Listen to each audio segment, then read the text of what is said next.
Olá, amigos. Você está no canal do Zaraba. Hoje vamos falar de um assunto muito importante. São as mortes que ocorrem nos hospitais.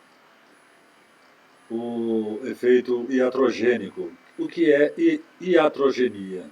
Iatrogenia são efeitos de atos ou pensamentos na prática médica. Aqui eu apresento para vocês dados estarrecedores dos Estados Unidos, relativo ao ano de 1997. Agora vocês imaginam, a partir desses dados, o que ocorre hoje. Veja bem, esses eventos anuais aqui, só um momento. Aqui nós temos relatados a quantidade de pessoas que morrem por problemas gerados pelos médicos. Veja bem, reações adversas de droga, 106 mil por ano. Erro médico, 98 mil mortes. Bed sores, quer dizer, escarras, feridas, 115 mil. Infecção, 88 mil. Má nutrição, 108.800. Outpatient, ambulatórios, mortos nos ambulatórios, 199 mil pessoas. Procedimentos desnecessários, 37.136 mortes.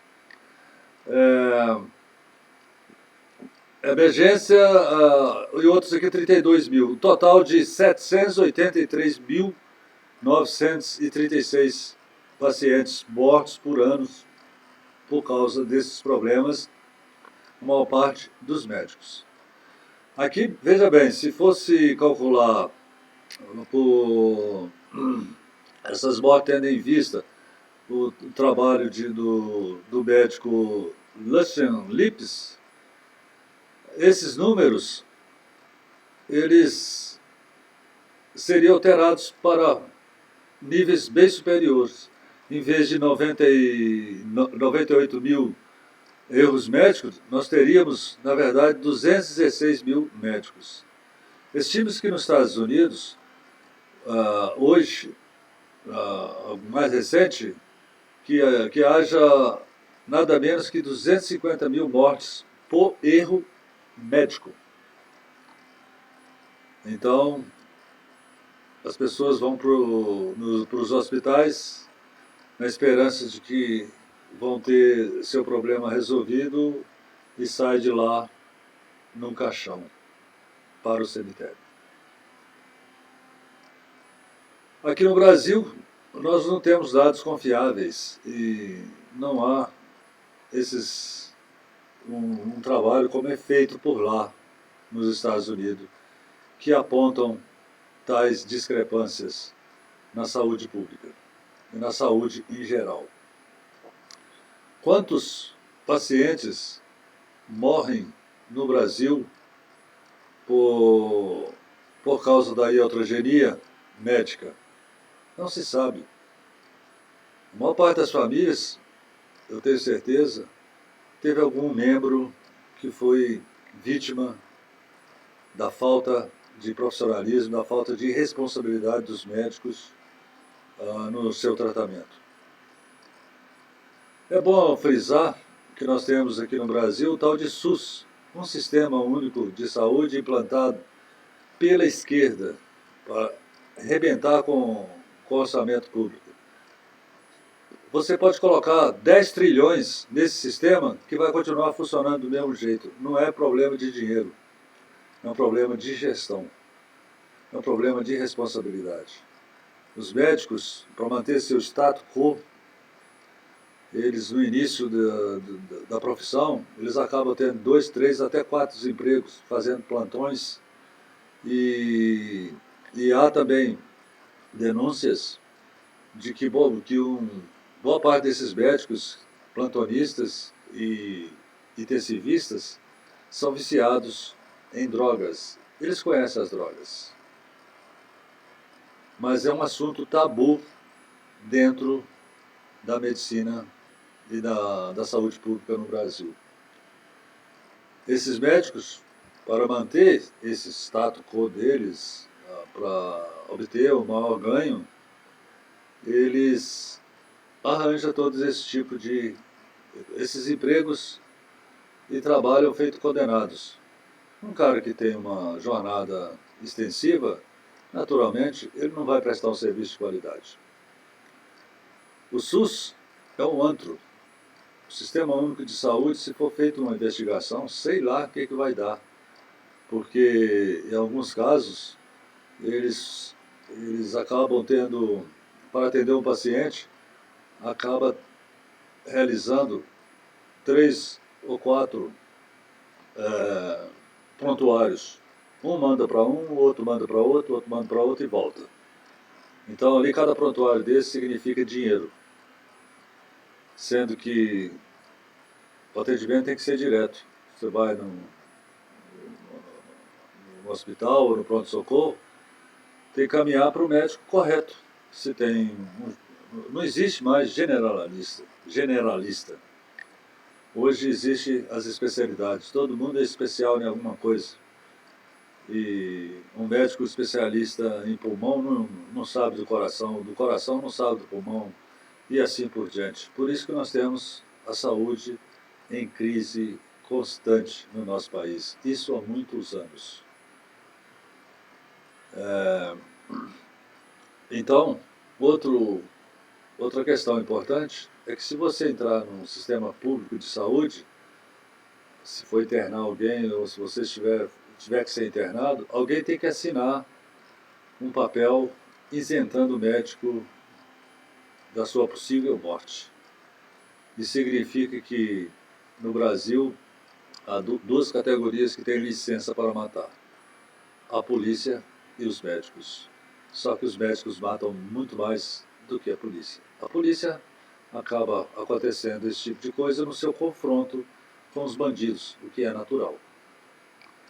Mas os médicos, eles não respeitam o juramento que fizeram, o tal de Hipócrates, o médico da antiguidade, que dizia que o alimento é seu remédio, o remédio é seu alimento. E também coloca algumas questões de ética no cuidado do médico com seu paciente. Ele tem que ter toda a responsabilidade para garantir ou tentar minimizar ou até mesmo buscar a cura desse paciente, o que não acontece. Eu pergunto para você, alguma vez na sua vida, algum médico foi na sua casa? Alguma vez que você foi atendido, o médico chegou depois de encher você dessas drogas farmacêuticas que não curam, mas apenas atenuam os sintomas da doença?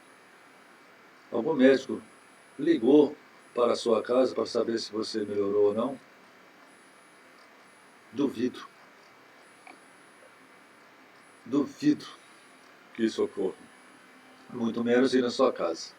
Tem aí o tal de médicos da família, que foi inventado pelo governo petista, que é só para aumentar o ganho de médico, mas assistência nada. Aqui mesmo, no município onde eu moro, tem esse programa de médico de família. Aqui em casa nunca chegou um médico. O que eles fazem é mandar um auxiliar de saúde, que nem enfermeira é, pouco conhece uma técnica, vai com um motorista e mais uma pessoa para visitar as casas no interior, como se essa pessoa tivesse condição de avaliar a saúde de quem mora no interior. Não tem a mínima condição. Só para mascarar, mas o dinheiro o município recebe desse sistema. Então é uma falácia. Esse negócio de médico de família é uma falácia. Não funciona. Isso aí é só para aumentar as despesas na área de saúde e de efetividade não há nada. Agora você imagina, se nos Estados Unidos nós temos essa tabela aqui de mortes, quanto será que morre no Brasil de erro médico?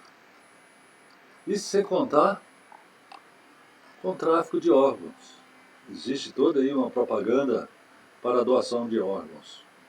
Ora, para você doar um órgão, um cara para receber um órgão, é preciso que alguém morra para ele sobreviver. No caso de órgãos como pulmão, como fígado, como coração e outros órgãos. É verdade que você pode doar o seu rim para um parente em vida. Você fica com um rim só, sobrevive-se com um rim. Mas os demais órgãos, o fígado também pode doar parte do fígado que ele se regenera se a pessoa é compatível. Mas os demais órgãos, a pessoa tem que morrer, principalmente o coração. Então, para salvar uma vida, alguém tem que morrer. E para extrair esse órgão, a pessoa tem que estar viva. Se parar o coração, se parar o sistema, se a pessoa morrer e o coração parar, já não serve mais, esse órgão já não serve mais para ser transplantado. Então, portanto, alguém tem que morrer para tentar salvar outra pessoa dentro desse critério de transfusão, transplantes de órgãos. Há inúmeras denúncias sobre o tráfico de órgãos no Brasil. É uma máfia muito perigosa e tem uns tentáculos que se estendem desde o legislativo e vai por aí fora. Que até hoje ninguém, nem o próprio Ministério Público, já tomou ciência dessa situação. No caso do Paulinho, denúncia que foi feita pelo Paulo Pavese, que hoje está exilado na Inglaterra por causa disso. Que se ele estivesse aqui no Brasil, ele já estaria morto. O filho dele foi morto em Pouso Alegre, se não me engano, e retiraram um vinho no rim do menino, retiraram todos os seus órgãos, mataram o menino. E ele conseguiu provar esse assassinato. Mas os médicos continuam soltos e operando livremente no tráfico de órgãos. Então, fica aqui essa reflexão sobre esse grave problema que nós enfrentamos. Eu, graças a Deus, tenho uma boa saúde. Deus me livre dos médicos, da minha doença cuido eu. Isso não quer dizer que a gente não tenha necessidade de médico, mas o meu conselho é o seguinte: se você precisar de um médico, você consulta um segundo, consulta um terceiro, consulta um quarto e um 5. Se for possível, consulte 5. Se não for possível, 3.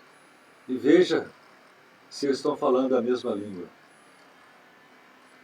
Se o diagnóstico, esse diagnóstico deles aí é o mesmo. E outra coisa, solicite que ele faça o seu diagnóstico por escrito, em letras de impressa, não em letras de mão. Pode ser até letra de mão também, mas inteligível, que qualquer um possa ler. E os médicos têm uma caligrafia proposital que ninguém entende. Isso é característico do médico. É para ninguém entender. Por isso que há também nas farmácias aviamentos de medicamentos errados em função desse absurdo. Então, quando você for no médico, você peça-o para que ele dê o diagnóstico por escrito e assine. Duvido que ele faça isso. Ele sabe que se o diagnóstico dele estiver errado, você terá condições de entrar na justiça contra ele. Por isso que eles não assinam o diagnóstico, que é uma prática médica. Dessa forma, a única coisa é que você tome todos os cuidados necessários, porque na hora que a pessoa também está extremamente vulnerável, por causa de algum tipo de desconforto, de doença, ele acaba cedendo a tudo e esquece-se de tomar medidas cautelares para, se for o caso, responsabilizar aquele que deveria te fornecer um atendimento humano. Se nos Estados Unidos, os Estados Unidos é um país de primeiro mundo, desenvolvido, lá eles têm certo, pelo menos eles têm os dados. Eles têm acesso a esses dados e há muitos médicos, verdadeiros médicos, que estão preocupados com a profissão, mas também estão preocupados com a saúde das pessoas. Existe muito médico nesse sentido. Mas aqui no Brasil, será? Tenho minhas dúvidas. Aí, amigo, se você gostou do vídeo, dá um like aí, compartilhe e inscreva-se no canal. Por hoje é só. Muito obrigado e até o próximo.